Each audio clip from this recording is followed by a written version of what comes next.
Hello friends and other people, welcome to the channel. As you might have realised by now, I'm not actually on the boat. I'm visiting the current Mrs. Ian afloat, so do excuse me if I have to run off quickly and fight off a bout of land sickness. Oh dear, there it is. So this is the second instalment of the gas locker saga. Is it a saga yet? Will it become a saga? Who knows? Yes, this is the second episode of a series where I de-rust and paint my gas locker and make it look lovely, just like new, hopefully. In the last episode, I took all the stuff out of the gas locker, I scraped off all the loose rust, and then I treated the locker with fur tan. In this episode, the plan was to paint the gas locker and make it look lovely. Let's see how that went. Thanks for watching. Subscribe!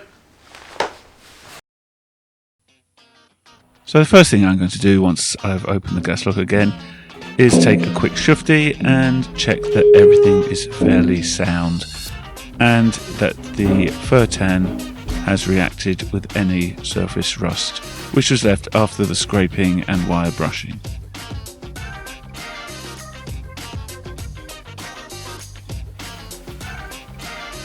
And it doesn't look too bad. It's black all over.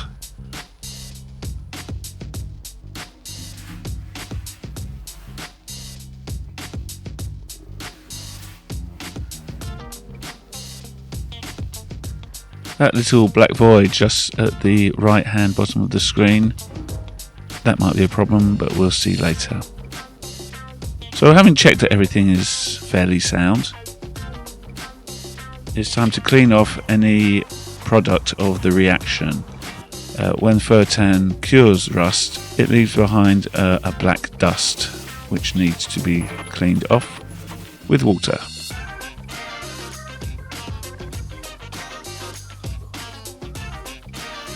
See how dynamically I do this.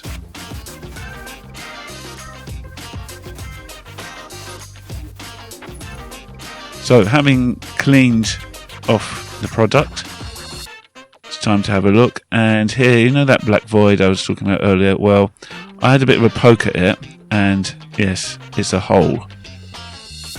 A fairly sizable hole. In fact, I'm about to show you how sizable it is. I could just leave that. But there's a couple of problems with doing that.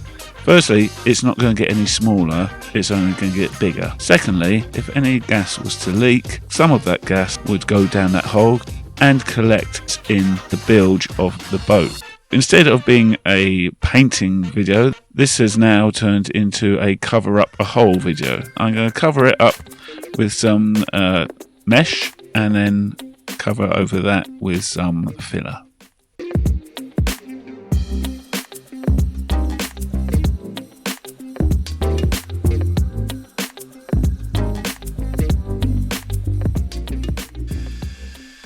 Okay, so having cut the mesh, I'm now drying out around the hole. This is where it kind of got a bit worse. You can already see that the hole's a bit bigger than earlier. But if you see that differently coloured part where I'm drying, well, that is basically a layer of cured rust which has separated from the metal beneath. Let's have a look at that. This was probably the least fun part of the day because I wasn't sure how wide that hole could eventually get. So I'm pressing it down because it feels really unsound, and that is why it is basically a big thick layer of cured rust. Now that hole there probably started off as a little pinprick and has now grown to this size.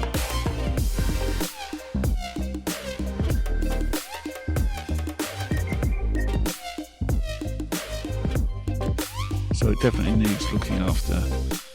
Like I say, it's not going to get any smaller.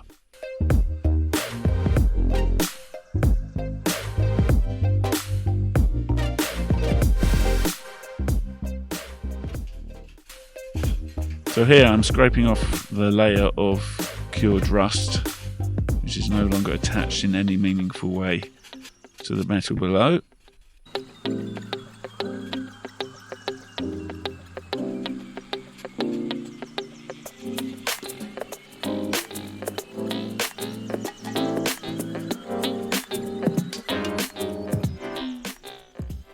Giving it a brush with a wire brush.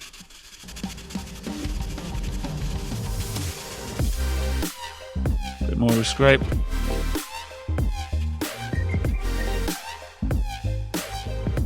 Oh, and look, it's another hole. Eventually, if I'd left it, those two holes would have become one hole. That is not good. That is kind of frowned upon. So it's a good thing that I found them when I did. The metal between them is fairly sound. Like I said, this is not a structural part of the boat. The only point of the floor of the gas locker is basically to support the gas bottles and separate them from the bilge.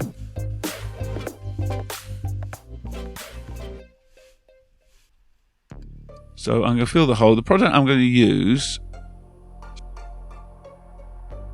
is P40, and that is an epoxy based car filler which has got glass fibre in it. So it's a filler with added glass fibre.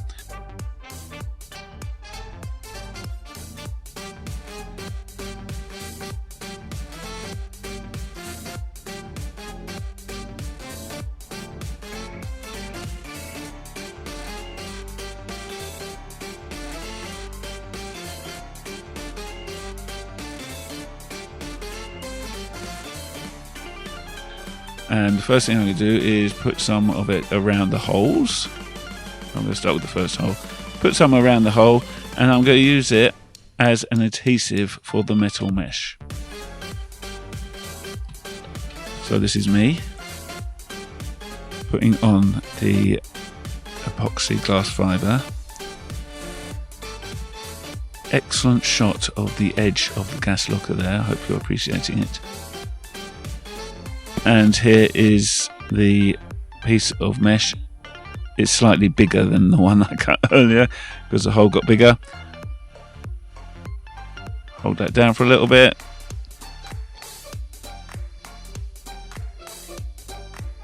So it sticks.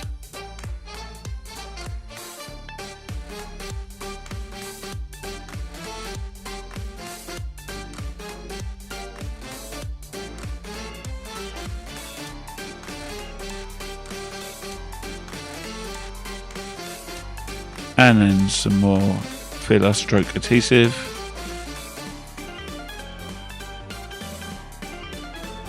Put that on the smaller hole.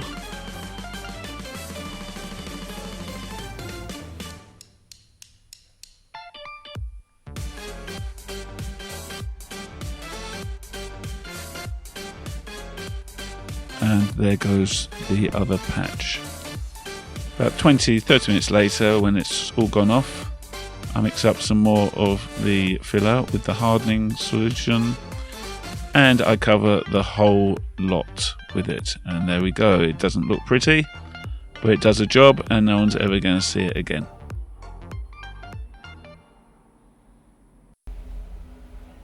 So now I'm just going to leave it for a week, and then I will start painting.